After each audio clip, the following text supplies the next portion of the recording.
Namaste friends, welcome back to PM Stories YouTube channel.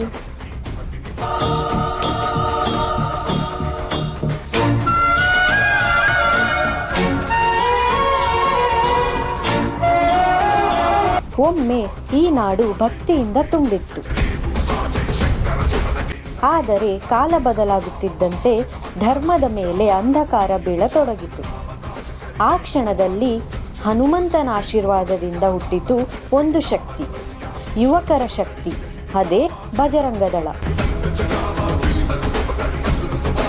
ದೇಶದ ಗೌರವ, ಧರ್ಮದ ರಕ್ಷಣೆಯ ನಾಮದಲ್ಲಿ ಹುಟ್ಟಿದ ಈ ಸಂಘಟನೆ ಇಂದು ಲಕ್ಷಾಂತರ ಯುವಕರ ಹೃದಯಗಳಲ್ಲಿ ಉರಿಯುತ್ತಿದೆ.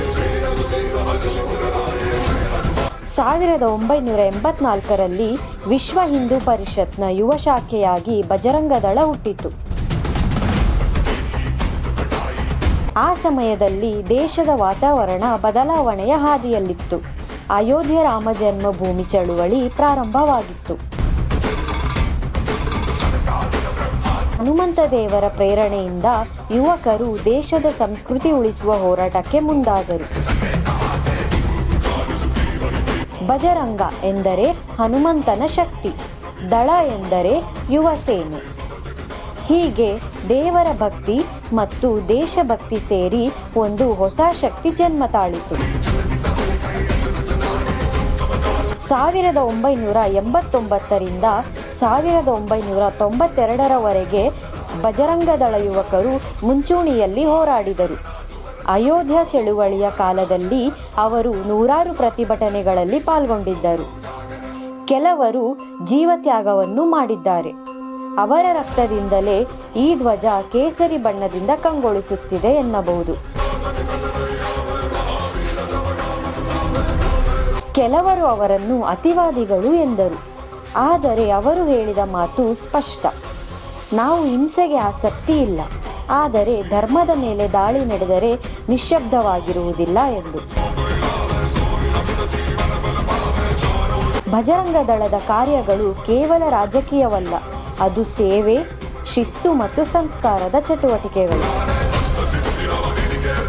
ಗೋಹತ್ಯೆ ತಡೆ ಕಾರ್ಯಾಚರಣೆಗಳು ಹಾಗೂ ರಕ್ಷಣೆಯ ಕೇಂದ್ರಗಳು ನಡೆದವು.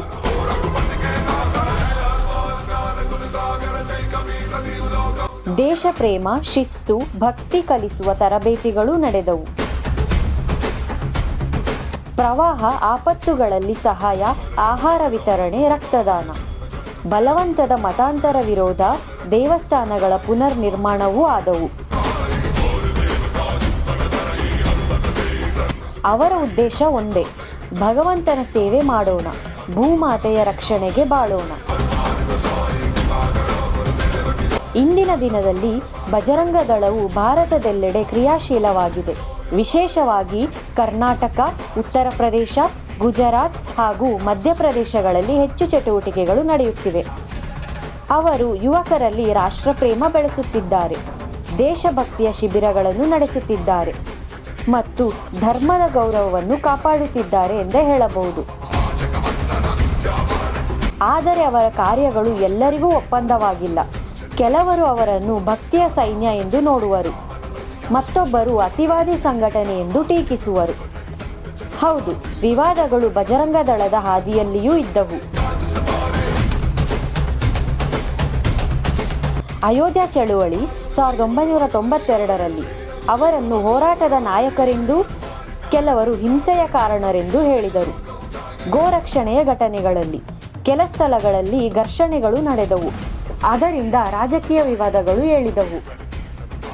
ವ್ಯಾಲೆಂಟೈನ್ಸ್ ಡೇ ವಿರೋಧ, ಪಾಶ್ಚಾತ್ಯ ಸಂಸ್ಕೃತಿಯ ವಿರುದ್ಧ ಪ್ರತಿಭಟನೆ ನಡೆಸಿದರು.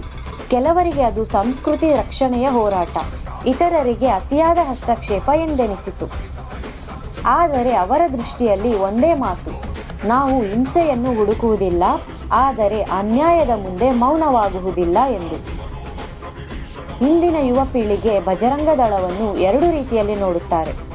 ಒಬ್ಬರಿಗೆ ಇದು ಹನುಮಂತನ ಶಕ್ತಿಯ ಸೇನೆ, ಮತ್ತೊಬ್ಬರಿಗೆ ಇದು ವಿವಾದಾತ್ಮಕ ಸಂಘಟನೆ. ಆದರೆ ಸತ್ಯ ಯಾವಾಗಲೂ ಮಧ್ಯದಲ್ಲೇ ಇರುತ್ತದೆ.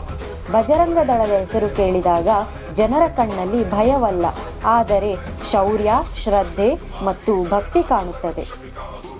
ವಿವಾದಗಳು ಬಂದು ಹೋಗುತ್ತದೆ, ಆದರೆ ನಂಬಿಕೆ ಶಾಶ್ವತ. ಹನುಮಂತನ ಶಕ್ತಿ ಎಂದರೆ ನಿಸ್ವಾರ್ಥ ಸೇವೆ, ಧೈರ್ಯ ಮತ್ತು ಧರ್ಮದ ಪ್ರೀತಿ. ಬಜರಂಗ ದಳ ಹಾದಿ ಕಠಿಣವಾದರೂ ಅವರ ನಂಬಿಕೆ ಅಚಲ. ಜೈ ಶ್ರೀರಾಮ್. ಇದು ಹನುಮಂತನ ಶಕ್ತಿಯ ಕಥೆ, ಯುವಕರ ಧೈರ್ಯದ ಪಾಠ, ದೇಶ ಪ್ರೇಮದ ದೃಢ ನಂಬಿಕೆ. ಇದು ಬಜರಂಗ ದಳದ ಇತಿಹಾಸ ಮತ್ತು ಇಂದಿನ ಸತ್ಯ. ಧನ್ಯವಾದಗಳು. ಇದು ನಿಮ್ಮ PM ಸ್ಟೋರೀಸ್.